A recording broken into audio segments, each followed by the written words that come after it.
Hi everyone, Aaron here for Zollotech, and yesterday Apple released visionOS 1.1 Beta 1.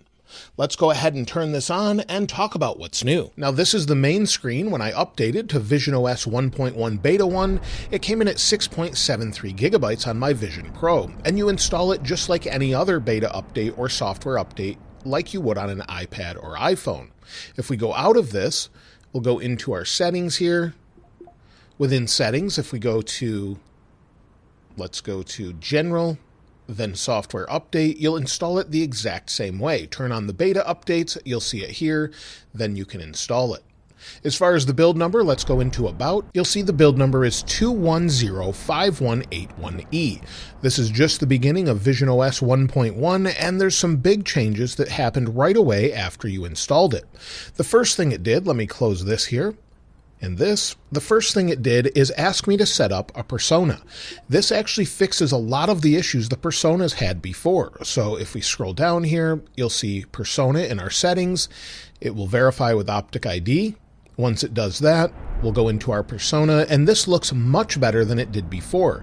In fact, here you can see before and after, and the first thing it did, even before letting me into the OS, was ask me to set this up. You could have canceled it, but as you can see, it looks a little bit better. Before I had sort of a cone head, and while it's not perfect, it's definitely better. Also, the eyes on the front of the display when someone's looking at you with eyesight looks much, much better.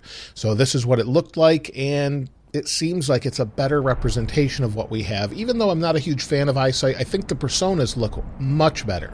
Now also within settings, within our Apple ID account, if we go in here and then just scroll to the bottom, you'll see we now have contact key verification. Apple has added this to visionOS. We can enable it if we'd like or not enable it, but if we tap continue, you'll have to have other devices that are updated with it in order to use it. You'll see there's one that I actually have to either remove or update at this point. So if we remove it, we can turn on contact key verification, or we can save it for later. If we close out of this, go into our settings, and within settings, if we go to messages, and within messages, you can see all of the new emoji that we have. So just like we have these in iOS 17.4 betas, we also have the same ones here, where we have a little mushroom, a lime, a phoenix, a head turning left and right or up and down, broken chains, and much more. A walking stick for the visually impaired, facing right, a motorized wheelchair facing right. We also have a wheelchair that's manual facing right, as well as someone walking and running as well, or kneeling. So these have all been updated, and these will be available once it's released to the public. Back within settings, if we tap on our name in the upper left under Apple ID, you'll see that we now have Find My. Within Find My, of course, we can turn that on, and it says activation lock your device.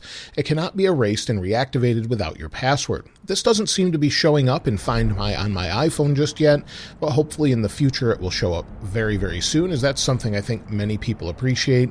Also, one thing that is new is with your password. Maybe you forgot your password and you're trying to log in, but it won't allow it. Prior to this update, you actually had to bring it to Apple so you could reset it. Now it will give you the option, just like on your iPhone. You can wipe the device and sort of set it up. Even if it's activation locked, you would need your iCloud ID. But either way, that should be available now. I wasn't able to share this as it's hard to screen record if you take this off, put it back on, and try and re-verify. But you will have that option.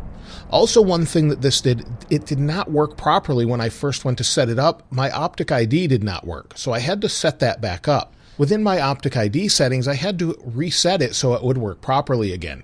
For some reason, it just wouldn't work. I reset it. Now it works fine. So if you're having issues with that, you may want to try and reset it here. Now, if we go into the Music app, you'll see at the upper left here in our menu, it now says Home. Just like iOS 17.4 makes this more consistent, we have that here, as well as podcasts have this. Even though this is not a full visionOS app yet, we still have the word home, where it would say my library or something along those lines before. And also the same is true with books. They've updated this all for consistency, where it says home on all of them. So we're seeing that across all the different updates, iOS 17.4, visionOS, and others. Also, one other thing Apple has seemed to update is you can now enable mobile device management. So if you're at a company and you have a bunch of these, they can enable that and then manage the device itself using remote computers. So that's something that they've enabled with visionOS 1.1, and they've also made it able to bring Windows pretty close to you. So you can see this here, what it looks like. That's about as close as I can get to it, and it still looks great. So that's a small update, but something that seems to be a little bit different. Also, thankfully, YouTube is actually developing an app for this. So within the App Store, hopefully fairly soon, we'll have a YouTube app. There is an alternative Juno right now, but within the App Store, it's a little bit limited, and I hope Netflix does the same thing and others follow, but we may not see that for a while. Something else Apple didn't add is new environments. I was hoping they would add the new environment on the beach here. That was one I was looking forward to, but so far it's not available. We just have the ones we had before, which are all pretty great, but either way, that's what we have for options. So hopefully they'll add the other ones very, very soon. Now, as far as the overall stability, for me, this has actually been a little bit better than what we had before. And what I mean by that is I haven't had a crash so far. Things are still working. I've had issues before where I had to force quit things such as settings so it would come back up. Now everything seems to be working for me. Responsiveness is good. I don't know how it is for everyone. I've seen reports that it's not great. For me, it's been better than the other version that it came with as far as this is what was released to the public. So hopefully we see it get even better. It was a little bit buggy to start. This seems to be a lot better than the previous version for me so far. But hopefully we'll see some more features, and there's a lot more in the code that I haven't been able to find here so far. So hopefully we see some updates with that very soon. Now, just like any other update from Apple, such as iOS or macOS or iPadOS, visionOS for Apple Vision Pro has some release notes. If we go to Apple's public-facing website with the latest releases, if we scroll down to visionOS, we go to the release notes, you'll see that there's quite a few known issues. There's some new features and resolved issues as well from the previous versions, but there's a general known issue, for example, where it says apps built for visionOS changing scene types or upgrading from a compatible app will crash on launch if previously launched on a device. It gives a workaround to uninstall and reinstall the application.